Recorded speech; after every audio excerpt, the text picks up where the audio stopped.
मी पहिल्यांदाच अशा व्यक्तीसाठी केक बनवायला चालले की ती व्यक्ती या जगातच नाही आहे आणि याच्यावरूनच कळतं की त्यांच्या फॅमिलीचं त्यांच्यावर किती प्रेम आहे.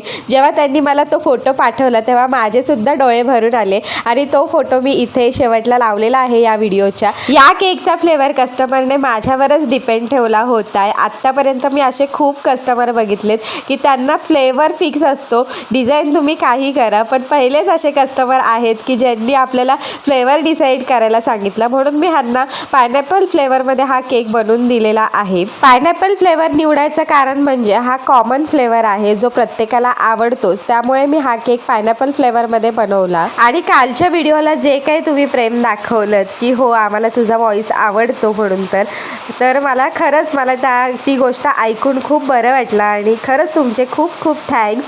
आणि दुसरी गोष्ट म्हणजे त्याही व्हिडिओवर त्या बाईने पुढं येऊन कमेंट केलेली आहे आणि ती कमेंट मी पिन केले. आणि कसं असतं, एका लेवलपर्यंत मी तिला शांतपणे बोलत होते, पण त्यानंतर थोडंसं माझं मन दुखावलं गेलं आणि त्यामुळे मी थोडीशी स्ट्रिक्टली रूडली तिच्याशी बोललेल्या आहे. आणि त्यामध्ये खरंच माझं काय चुकलं आहे का, तुम्ही बघा एकदा हवे तर ती कमेंट वाचून. तर चला, या केकला मी न्यूट्रल जेलवरच वेविंग केल्या आणि अशा वेविंग मी पहिल्यांदाच केलेल्या आहेत, त्यामुळे मी हा केक करताना खूपच खुश होते की मला त्या परफेक्टली जमल्या. आणि मस्त असे मी याच्यावर फ्लावर्स, लीव्ज आणि हे असं काढून मस्त असा केक रेडी केलेला आहे. त्याच्यावर बाबा असं नाव लिहायचं होतं आणि नंतर मी ते थोडंसं पिंक कलरमध्ये केलं होतं कारण की व्हाईट चांगला नव्हता वाटत म्हणून. तर हा केक तुम्हाला कसा वाटला नक्की कमेंट करून सांगा.